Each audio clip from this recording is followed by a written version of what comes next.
पण एक असा रेशो पण लक्षात आलेला आहे त्यामध्ये की 4, 5, 10 वर्षानंतर तुमच्याकडे जो एम्प्लॉयर तुम्ही एम्प्लॉई जे तुम्ही काही जनरेट करताय, म्हणजे एम्प्लॉयमेंट जी जनरेट करताय, तुम्ही सॅलरी देण्यामध्येच राहतायत त्या ठिकाणी, आणि end of the few years तुमच्याकडे फक्त सॅलरी देण्याव्यतिरिक्त तुमचं बॅक इन्व्हेस्टमेंट्स वगैरे ह्या ज्या गोष्टी बघतो, तर तुमच्याकडे फक्त तुमची एक लँड असते ज्याची तुम्ही व्हॅल्युएशन दरवर्षी करत असतात त्या ठिकाणी. तर अशा लोकांसाठी आपला काय सल्ला असणार आहे की बाबांनो, एम्प्लॉयमेंट तर नक्कीच जनरेट करा, पण एक इन्व्हेस्टमेंट पॉईंट ऑफ व्ह्यू आपण त्यांना काय सांगू शकतो की कशा पद्धतीने असायला पाहिजे त्यांचं प्लॅनिंग? असा आमचा एक विभाग आहे SME फॅमिली ऑफिस, ज्याच्या माध्यमातून आम्ही how to create, how to develop and how to expand your wealth, number 1. Second आहे how to manage your wealth, आणि थर्ड असं आहे की how to expand your wealth. हे झालं वेल्थ मॅनेजमेंटच्या दृष्टीने.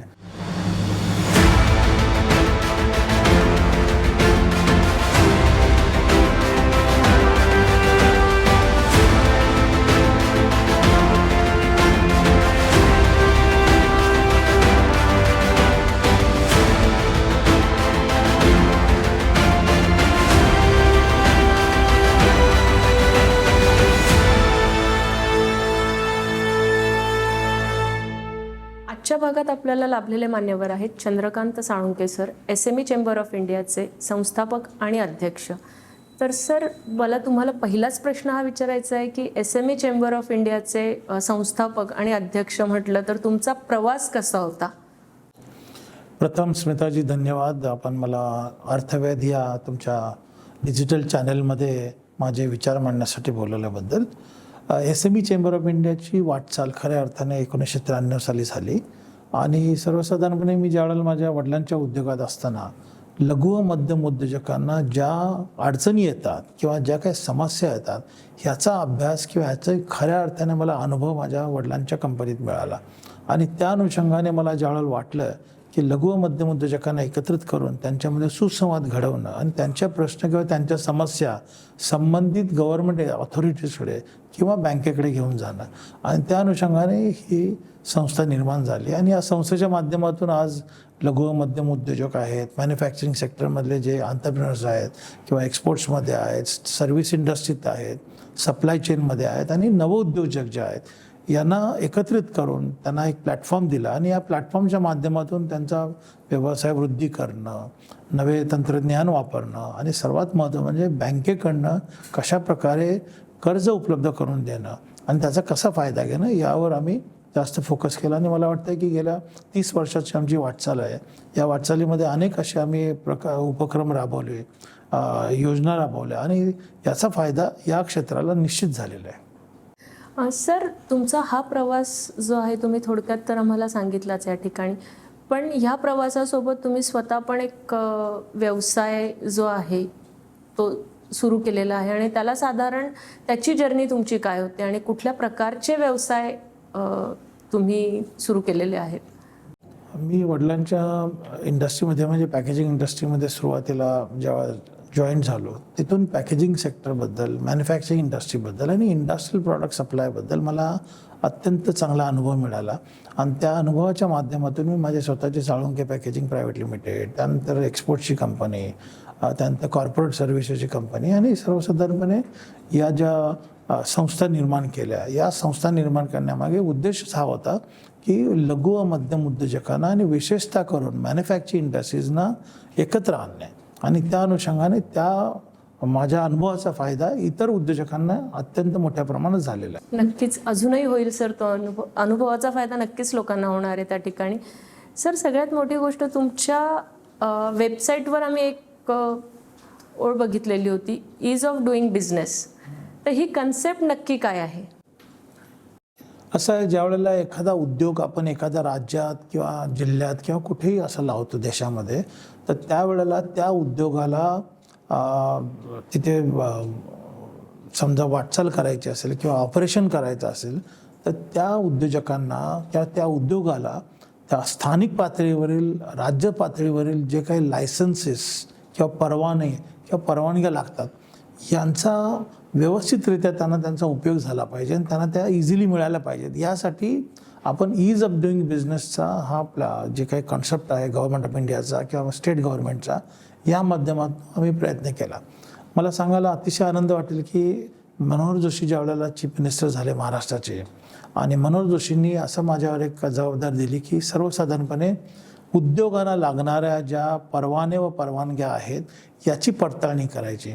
आणि 1996 पासून ते 98पर्यंत मी सर्व उद्योगाशी संबंधित, व्यवसायाशी संबंधित आणि मॅन्युफॅक्चरिंग इंडस्ट्री संबंधित सर्व सेक्रेटरींच्या बरोबर आम्ही मीटिंग घेऊन त्या संबंधित अधिकाऱ्याला बोलून जे परवानगे किंवा परमिशन्स लागतात याची पडताळणी केली.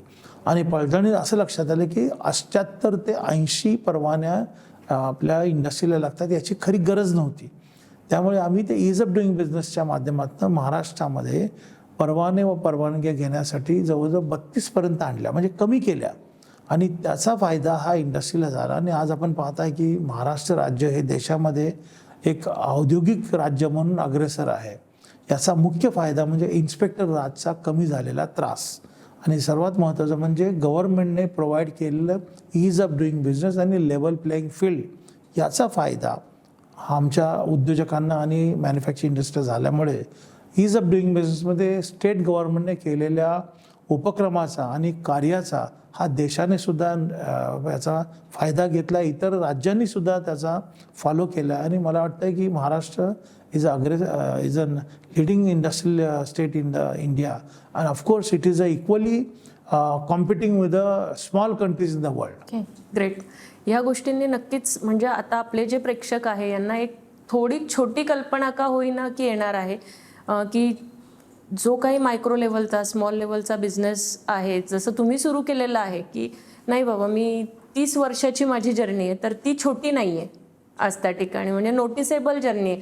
आजच्या काळामध्ये असं झालं की शॉर्ट टर्ममध्ये लोकांना सगळ्या गोष्टी हव्या आहेत. जसं आता आज विचार केला, उद्या बिझनेस सुरू करायचा आहे, लोकांजवळ एक कन्सेप्ट तयार असते की नाही माझ्याजवळ आयडिया आहे की मला हा बिझनेस सुरू करायचा आहे, माझ्याकडे प्रोडक्ट काय करायचं आहे तेही मला माहिती आहे. पण सर हे फक्त माहिती असून फायदा नसतो. तर जर ती व्यक्ती SME चेंबर ऑफ इंडियामध्ये आली तर त्या व्यक्तीला आपण कुठल्या प्रकारे सपोर्ट करू शकतो त्या ह्याच्यात? म्हणजे प्रोडक्टची आयडिया असून फक्त फायदा नाही आहे, त्याला मॅन्युफॅक्चरिंगसाठी लँड लागते, लायसन्सेस लागतात ह्या गोष्टींमध्ये. तर आपण कोणत्या कोणत्या स्वरूपाची मदत त्यांना करू शकतो? आणि एक तर त्यातला महत्त्वाचा प्रश्न आहे की ते मेंबर असतील तरच आपण त्यांना मदत करू शकतो का? असं आहे की सर्वसाधारणपणे भारतामध्ये ज्या काही चेंबर किंवा ज्या काही असोसिएशनच्या ॲक्टिव्हिटी चालतात ही सर्वसाधारणपणे त्यांच्या मेंबरसाठीच असतात. मुख्य म्हणजे कसं असतं, चेंबरच्या माध्यमातून आम्ही गेल्या अनेक वर्षापासून उद्योजकांची उद्योगवृद्धी होणं, निर्यात वृद्धी होणं, नवे तंत्रज्ञान अंमलात आणणं, त्याचप्रमाणे पेटेंटेड अँड अफोर्डेबल टेक्नॉलॉजी त्यांना मिळावी म्हणून प्रयत्न करणं, आणि सर्वात महत्त्वाचं म्हणजे एक्सपोर्ट प्रमोशन, यासाठी आम्ही अनेक वर्ष प्रयत्न केला आणि अनेक जणांना त्याचा फायदा दिलेला आहे. आजच्या तारखेला जर आपण बघाल तर भारताचा पूर्णपणे एक्सपोर्टचा आलेख हा वाढत गेला आहे. आणि याचं मुख्य कारण म्हणजे महाराष्ट्र राज्यातील उद्योजकांचं श्रम. आणि त्या अनुषंगाने जर बघितलं तर महाराष्ट्रातली एक्सपोर्ट प्रमोशनची कॅपॅसिटी वाढत गेलेली आहे आणि कॉन्ट्रीब्युशन वाढत गेलं आहे, इंडस्ट्रियल आउटपुटसुद्धा वाढत गेलेलं आहे. याचा खरा अर्थ माझ्या चेंबरने अनेक वर्ष यासाठी प्रयत्न केला, उद्योजकांना सहकार्य केलं, मार्गदर्शन केलं, आणि वेळप्रसंगी त्यांच्या ज्या काही अडीअडचणी किंवा त्यांना ज्या काही समस्या निर्माण झाल्या त्या समस्या सोडवण्यासाठी आम्ही भरपूर प्रयत्न केला. आणि त्यासाठी सरकारी किंवा अधिकाऱ्यांच्या बरोबर किंवा संबंधित मंत्र्यांच्याकडे, केंद्र शासनाकडे, बँकांच्याकडे आणि रेग्युलेटरी ऑथॉरिटीजकडे त्यांचे प्रश्न उपस्थित केले आणि ते प्रश्न सोडवले. आणि इतकंच नाही तर मी या चेंबरच्या माध्यमातून आज SME stock exchange, trades platform, जो की आज ट्रेड रिसिवेबल येण्यासाठी प्लॅटफॉर्म जो RBIच्या माध्यमातून सुरू केला, त्याचबरोबर कोलॅटरल फी लोन 2 करोडपर्यंत होता, आता 5 करोडपर्यंत आमच्या प्रयत्नाने झाला. सर्वसाधारणपणे जे MSME ॲक्ट जो आला हा पूर्वी SSI ॲक्ट होता, तो मी 2002 साली अटल बिहारी वाजपेयी यांना माझ्या कार्यक्रमाला बोलवतं आणि त्यावेळेला मी त्यांना आग्रह केला की SME सेक्टर म्हणजे महाराष्ट्रातलं जे काही देशातलं SSI जो आहे तो देशाच्या बाहेर जेव्हा जातो त्यावेळेला त्याची किंमत त्याची इक्विलिटी एकदम शून्य किंवा खालच्या दर्जाची असते. तर त्यांचा दर्जा वाढवण्यासाठी आणि क्रेडिबिलिटी वाढवण्यासाठी आपल्याला SSIच्या ऐवजी MSME किंवा SME ॲक्ट आणला पाहिजे आणि त्यांनी माझी मागणी मान्य केली. परंतु त्या दरम्यान होऊ शकलं नाही. पण डॉक्टर मनमोहन सिंग यांच्या काळात MSME ॲक्ट आला आणि नरेंद्र मोदी साहेबांना मी ज्यावेळेला 2019ला भेटलो त्यावेळेला त्यांना असं सुचवलं की MSMEचा जो डेफिनेशन आहे किंवा जो काही टर्नओव्हर आहे हा कमी आहे. तर त्यांनी ती मागणी मान्य करून इमिजिएटली 5 करोडपर्यंत टायनी आणि मायक्रो आणि स्मॉलसाठी 50 करोड आणि मीडियमसाठी 250 करोडचं लिमिट केलं. आणि मला सांगायला आनंद वाटेल की आमच्या प्रयत्नामुळे 5 करोडपर्यंत कोलॅटरल फी लोन हे लघु व मध्यम उद्योजकांना उपलब्ध झालेलं आहे. ते कोणत्याही बँकेकडनं ते घेऊ शकतात. ट्रेडिंगसाठी असो, मॅन्युफॅक्चरिंगसाठी असो किंवा स्टार्टअपसाठी असो, त्याचा फायदा खरंच आमच्या उद्योजकांनी घेतला पाहिजे. सर, अजून एक प्रश्न हा आहे की आपल्याकडे आपण आपल्या सर्व्हिसेसमध्ये खूप साऱ्या सर्व्हिसेस प्रोव्हाइड करताय. त्यामध्ये कोलॅटरल फ्री लोनचं पण आहे. त्यानंतर त्यासाठी जे लोन्स हे सेगमेंट आहे की एका उद्योजकासाठी, मग ते बिझनेस पर्पजसाठी असो किंवा ट्रेडिंगसाठी असो, कुठल्याही कामासाठी असो, तर ते जे लोन ज्या बँका तुमच्यासोबत टाईप आहेत तर त्याच्यामध्ये पण कॅटेगरीज आहे की नॅशनलाइज बँक आहे, कोऑपरेटिव्ह आहे की प्रायव्हेट बँक आहे त्या ठिकाणी, म्हणजे जेणेकरून लोक जेव्हा तुम्हाला अप्रोच होतात त्या ठिकाणी तर प्रत्येकाचा एक सिबिल बघितला जातो, बरोबर आहे. प्रत्येकालाच लोन अवेलेबल होईल अशी शक्यता नसते त्यामध्ये, कारण बऱ्याच बँका ज्या आहेत जोपर्यंत तुमचे रिटर्न्स नाही आहे, बॅलन्स शीट नाही आहे, तोपर्यंत तुम्हाला लोन सँक्शन करत नाही. तर अशा लोकांना आपण कशा पद्धतीने मदत करू शकतो की त्यांना बिझनेस तर सुरू करायचा आहे पण लोन बँकांमध्ये गेले की लोन अवेलेबल नाही आहे, किंवा एक असतं की फॅमिली बॅकग्राऊंड जो आहे, एखादी उद्योजक होऊ करत असेल पण फॅमिलीत कोणीच नाही आहे तर ती व्यक्ती पुढे स्टेप घेताना घाबरते सुद्धा की माझे पैसे डुबले किंवा मी लोन काढलं मग त्याचा व्याजदर जास्त असतो. तर अशा लोकांना आपण काय सांगू शकतो? तुमच्या प्रश्नांचे 2 भाग आपण करू शकतो. एक म्हणजे कोलॅटरल फी लोन. असं आहे की सर्वसाधारणपणे CGTMSE या सिडबीच्या माध्यमातून एक विभाग निर्माण करण्यात आला आहे. याच्या माध्यमातून काही सर्वच नॅशनलाइज बँका, काही प्रायव्हेट बँका आणि काही कोऑपरेटिव्ह आणि मल्टीस्टेट बँका ज्या ज्याच्यामध्ये कॉस्मॉस बँकसुद्धा आहे, अशा बँकांना त्यांनी ऑथॉरिटी दिलेली आहे की तुम्ही कोलॅटरल फी लोन त्या संबंधित MSEना देऊ शकता, म्हणजे लघु व मध्यम उद्योजकांना देऊ शकतात. मग हे कर्ज कसं मिळवावं यासाठी एक मार्गदर्शनपर एक त्यांचं परिपत्रक आहे. हे कर्ज घेताना तुमचा CMA डेटा पाहिजे, तुमचा प्रोजेक्ट रिपोर्ट पाहिजे, तुमचे फायनान्शियल डॉक्युमेंट्स पाहिजे, तुम्ही ज्या व्यवसायामध्ये जाणार त्यातला अनुभव तुमचा काय आहे, तो व्यवसाय करताना तुमचा कॉम्पिटिटर्स कोण आहे, तुमचं प्रॉडक्ट काय आहे, त्याचं मार्केट काय, याची सगळी माहिती द्यायला लागते. जेणेकरून यासाठी तुम्ही एखाद्या CAचा याच्यात जर सल्ला घेतला तर मला वाटतं तुमचं प्रपोजल वायबल प्रपोजल होतं आणि त्या वायबल प्रपोजलच्या माध्यमातून तुम्हाला बँक कुठलीही नाही म्हणू शकत नाही.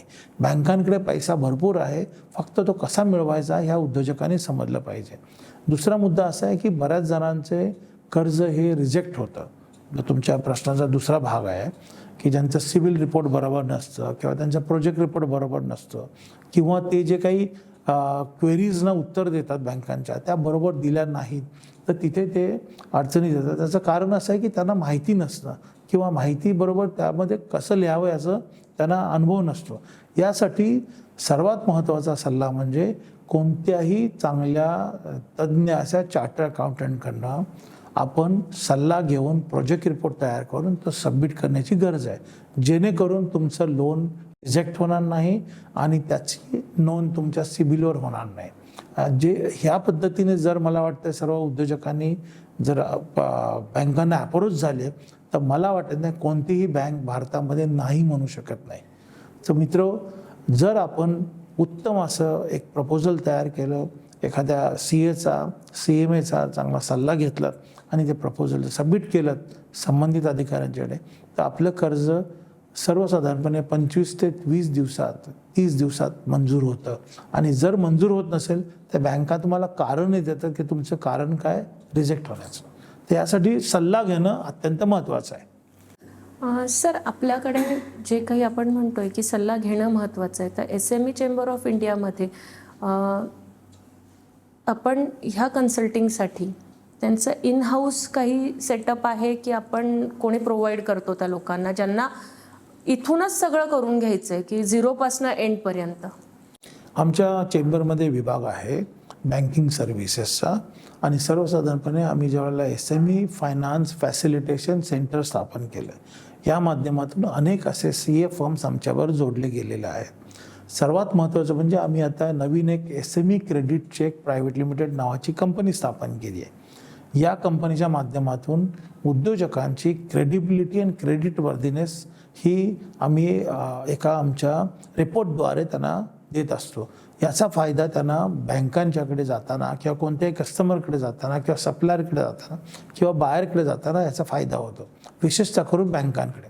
तर उद्योजकांनी यासाठी त्याचं तुम्ही आम्हाला अप्रोच झालं पाहिजे आणि आमच्या चेंबरच्या विभागीय कार्यालयाशी किंवा आमच्या चेंबरच्या मुंबईच्या कार्यालयाशी संपर्क साधून तुम्ही मेंबर नसाल तर मेंबरशिप घेणं, आणि मेंबरशिप घेताना तुम्ही तुमच्या कंपनीचा पूर्णतःपणे इन्फॉर्मेशन देता. सर, इफेक्टिव्ह बिझनेस प्लॅनबद्दल आपलं काय म्हणणं असणार आहे की टेक्नॉलॉजी बेस आलेलं आहे, मॅन्युफॅक्चरिंग इंडस्ट्रीमध्ये सगळे वेगवेगळे तंत्र वापरण्यात आलेले आहे, त्याच्यासाठी आपण कसा सपोर्ट रिप्रेझेंट करू शकतोय? असं आहे, कोणताही उद्योग सुरू करायचा असेल किंवा चालवायचा असेल किंवा त्याची प्रगती करायची असेल तर तुमच्याकडे इफेक्टिव्ह बिझनेस प्लॅन असणं आवश्यक आहे.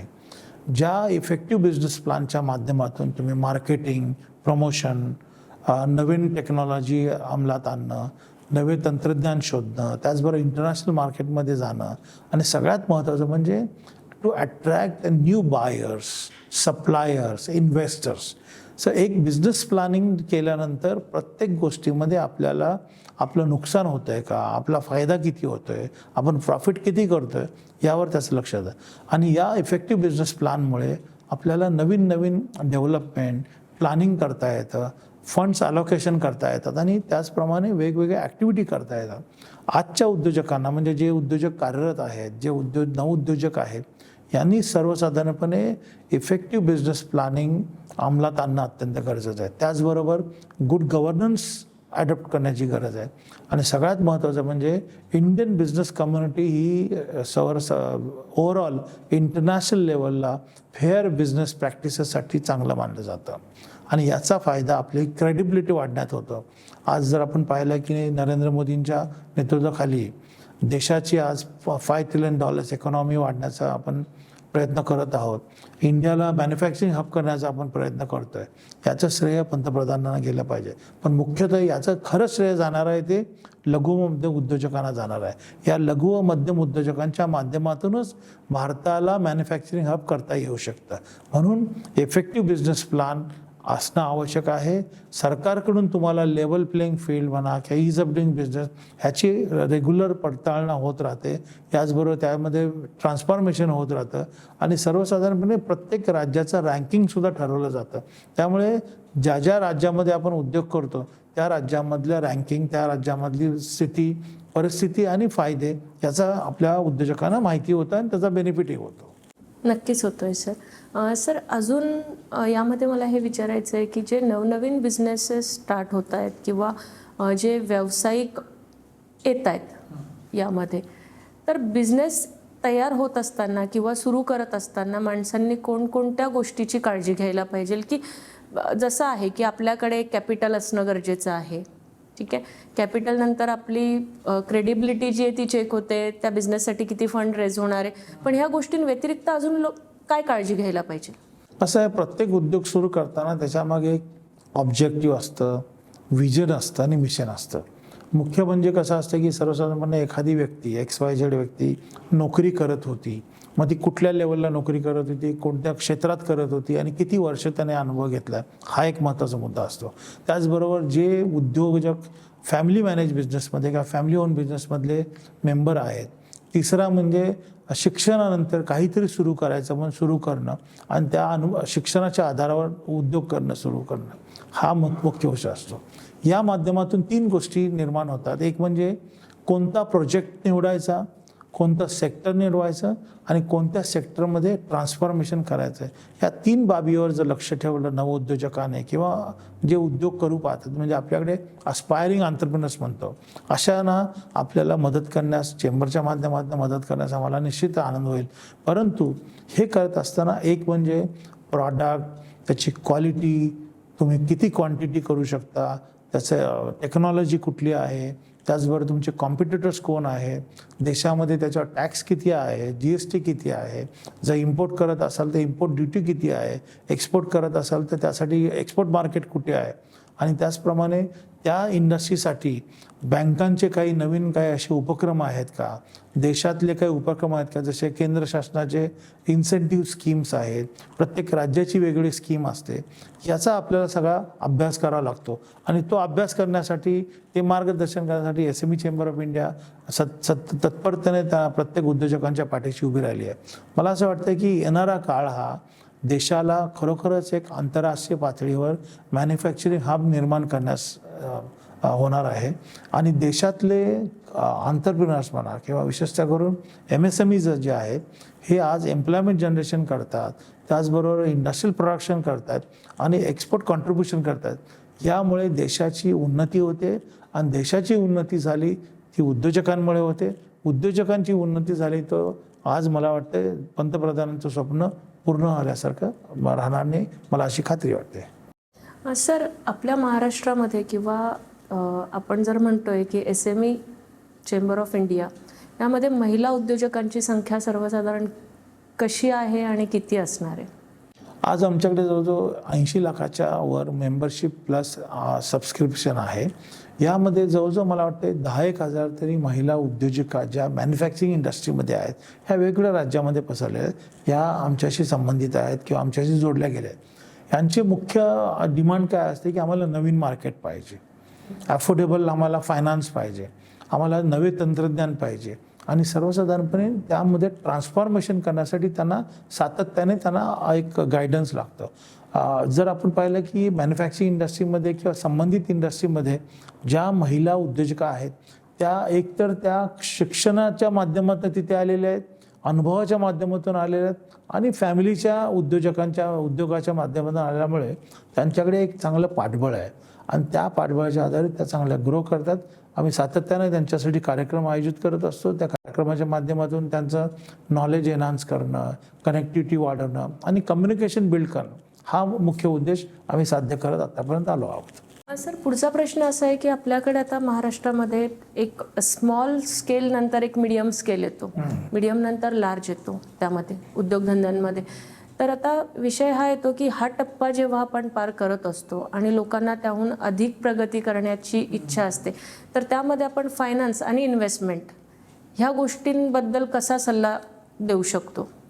असं आहे की सर्वसाधारणपणे लघु व मध्यम उद्योजकांमध्ये जर आपण 3 लेवल पाहिले, एक स्मॉल अँड मायक्रो आणि टायनी, स्मॉल सेक्टर आणि मीडियम साईज इंडस्ट्रीज. मायक्रो आणि टायनीला सर्वसाधारणपणे बँका हे मदत करतच आलेले आहेत. स्मॉलसाठी सुद्धा बँका मदत करतात, मिडियमसाठी सुद्धा करतात. परंतु स्मॉल अँड मिडियम कंपनीमध्ये जर त्यांना एक्सपान्शन करायचं असेल, डायव्हर्सिफिकेशन करायचं असेल, किंवा जॉईंट व्हेंचरसाठी, कॉन्ट्रॅक्ट मॅन्युफॅक्चरिंगसाठी किंवा ॲडिशनल इंडस्ट्री लावायची असेल, तर काही वेळा बँकांचं लिमिट हे तात्पुरतं कमी असतं किंवा ते कमी प्रमाणात देतात, कारण त्यांना माहीत असतं की या कंपनीचा ग्रोथ किती होतो आहे आणि तो ग्रोथच्या आधारे. परंतु त्या कंपनीला जास्त प्रमाणात ग्रोथ करायचं असेल तर त्यांना फायनान्स अँड इन्व्हेस्टमेंटची गरज पडते. आता 2 गोष्टी आहेत, एक अल्टरनेटिव्ह फायनान्स आहे आणि एक ऑफिशियल इन्व्हेस्टमेंट एक असतं. अल्टरनेटिव्ह फायनान्समध्ये जर एखाद्या कंपनीचं टर्नओव्हर एक सर्टन लेवलला गेल्यानंतर ते IPOसाठी किंवा SME स्टॉक एक्सचेंजला जाऊ शकतात.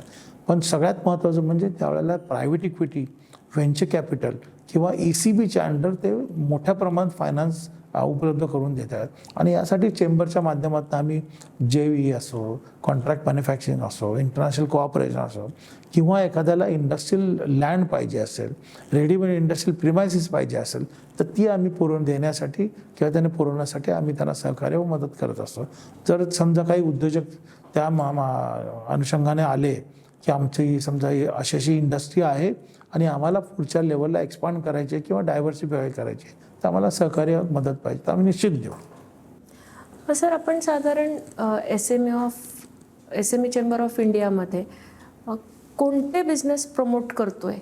म्हणजे आता मॅन्युफॅक्चरिंग इंडस्ट्री आहे, पॅकेजिंग इंडस्ट्री आहे, फूड इंडस्ट्री आहे, तर त्याचं जे बायफर्गेशन जे आहे की small scale, tiny, medium scale, यामध्ये साधारण टर्नओव्हर वगैरे याचा काही क्रायटेरिया असणार आहे बायफर्गेशनमध्ये? असं आहे की इंडियामधल्या, आमच्या महाराष्ट्रामध्ये असो, इंडियातलं असो, सर्वसाधारणपणे सर्व प्रकारच्या मॅन्युफॅक्चरिंग इंडस्ट्रीजना आम्ही सहकार्य करत आलो, मार्गदर्शन करत आलो आहोत.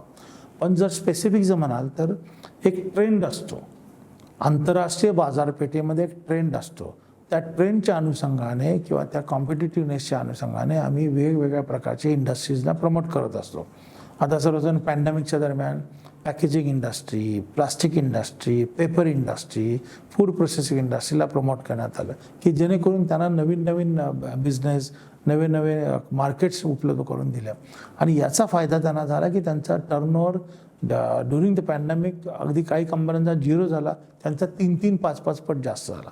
म्हणजे आपण सर्वसाधारणपणे इंटरनॅशनल मार्केटमधलं डिमांड अँड सप्लाय याचा जर अभ्यास करून जर निश्चितपणे आपण ठरवलं की उद्या आपल्याला या कंट्रीमध्ये जायचं आहे, तर मला वाटते अनेक उद्योजक हे एक्सपोर्ट प्रमोशनसाठी, नवे उद्योजक जे एक्सपोर्ट सुरुवात करण्यासाठी आम्हाला अप्रोच होतात. तर मला वाटतं आपण त्यांना पूर्णपणे सहकार्य करू.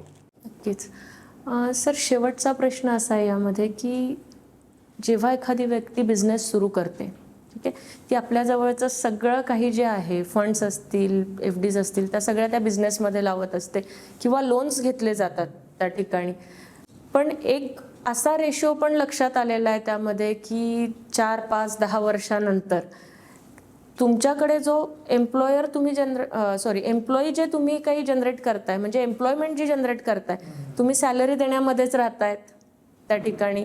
आणि end of the few years तुमच्याकडे फक्त सॅलरी देण्याव्यतिरिक्त तुमचं बॅक इन्व्हेस्टमेंट्स वगैरे ह्या ज्या गोष्टी बघतो, तर तुमच्याकडे फक्त तुमची एक लँड असते ज्याची तुम्ही व्हॅल्युएशन दरवर्षी करत असतात त्या ठिकाणी. तर अशा लोकांसाठी आपला काय सल्ला असणार आहे की बाबांनो, एम्प्लॉयमेंट तर नक्कीच जनरेट करा, पण एक इन्व्हेस्टमेंट पॉईंट ऑफ व्ह्यू आपण त्यांना काय सांगू शकतो की कशा पद्धतीने असायला पाहिजे त्यांचं प्लॅनिंग? असा आमचा एक विभाग आहे, SME फॅमिली ऑफिस, ज्याच्या माध्यमातून आम्ही how to create, how to develop and how to expand your wealth, number 1. Second आहे how to manage your wealth, आणि थर्ड असं आहे की how to expand your wealth. हे झालं वेल्थ मॅनेजमेंटच्या दृष्टीने. दुसरा मुद्दा असा असतो की जे उद्योजक आज जे आपला उद्योग ऑपरेट करत आहेत किंवा ग्रोथ पथावर आहेत, अशा उद्योजकांनी ॲडिशनल आणि ट्रान्सफॉर्मेशन आणि डायव्हर्सिफिकेशन करण्याची गरज आहे. कारण तुम्ही जर एकाच उद्योगात जर समजा काही डबघाईत आला असाल किंवा स्ट्रगल करत असाल, तर त्यामध्ये चेंजेस करण्याची गरज आहे. कालानुसार किंवा मार्केटनुसार किंवा मार्केटच्या डिमांडनुसार आपल्या उद्योगामध्ये चेंजेस करण्याची गरज आहे. जर तुम्ही बघाल तर पॅन्डेमिकमध्ये अनेक उद्योजकांनी आपलं प्रोडक्शन, आपलं प्रॉडक्ट, आपल्या सर्व्हिसेस चेंज केल्या. That depend on the local market, depend on the national market आणि इंटरनॅशनल मार्केट. तशा पद्धतीने प्रत्येक उद्योजकाने स्वतः लक्ष ठेवण्याची गरज आहे, स्वतः माहिती घेण्याची गरज आहे आणि त्याच्यावर अभ्यास करण्याची गरज आहे. आज सगळं डिजिटलमुळे सगळं जग आपल्या हाताशी आलेलं आहे, सगळं जग आपल्या पाममध्ये आहे. मला वाटते प्रत्येक गोष्ट, प्रत्येक माहिती आपल्याकडे उपलब्ध आहे. त्याचा कसा फायदा घ्यायचा हे उद्योजकांनी समजलं पाहिजे आणि याचा फायदा कसा घेतला पाहिजे याची जाण झाली पाहिजे. नक्कीच सर, नक्कीच या गोष्टीचा लोक फायदा करून घेतील आणि ह्या इंटरव्ह्यूचा तर नक्कीच लोक फायदा करून घेतील की एक उद्योजक म्हणून त्यांची रिक्वायरमेंट काय काय आहे आणि ती कोणकोणत्या ठिकाणी फुलफिलमेंट होऊ शकते रिक्वायरमेंट. नुसतंच उद्योजक होऊन फायदा नाही आहे, तुम्हाला असोसिएशनकडे येणं पण गरजेचं असतं काही वेळा. कारण लोक उद्योजक होतात, मग ते छोट्या स्केलवर असो की मोठ्या स्केलवर असो, पण छोट्या छोट्या गोष्टी स्किप करतात त्यामध्ये की आपल्याला प्रॉपर गायडन्स कुठे मिळू शकतोय. जर तुम्ही एखाद्या ॲडवायझरकडे जात असाल, पण ॲडवायझर म्हणण्यापेक्षा पण आमचं म्हणणं आहे जर असोसिएशन तुम्हाला अवेलेबल आहे तर तुम्ही असोसिएशनकडे जा. त्या ठिकाणी पण सगळ्या ॲडवायझरीज अवेलेबल आहेत त्यामध्ये. आणि असोसिएशन ही तयार का झालेली आहे तर ऑब्वियस गोष्ट आहे की लोकांना मदत करण्यासाठी आहे ती गोष्ट. सर, नक्कीच आम्हाला अर्थवेदच्या निमित्ताने तुमची भेट घडली आणि खूपच सुंदर माहिती आम्हाला अवेलेबल झालेली या ठिकाणी. आणि ह्या एपिसोडला आम्ही नक्कीच इंडस्ट्री आणि इन्व्हेस्टमेंट ह्या सेगमेंटमध्ये नेण्याचा प्रयत्न करणार आहोत. सो खूप खूप धन्यवाद की तुम्ही आज तुमचा खूप महत्त्वाचा वेळ आम्हाला या इंटरव्ह्यूमध्ये दिलेला आहे. धन्यवाद. All the best. खेळत्या भांडवलाची गरज आहे. अहो मग कॉस्मो उद्योग लोन स्कीम आहे ना, नवीन ग्राहकांकरता विशेष व्याजदर 7.25% पुढे. रुपये 1 कोटींपर्यंत कर्ज कॅश क्रेडिट स्वरूपात उपलब्ध. 1800-233-0234 या टोल फ्री क्रमांकावर कॉल करा. अटी लागू. कॉस्मोस कोऑपरेटिव्ह बँक, जीवन करा समृद्ध.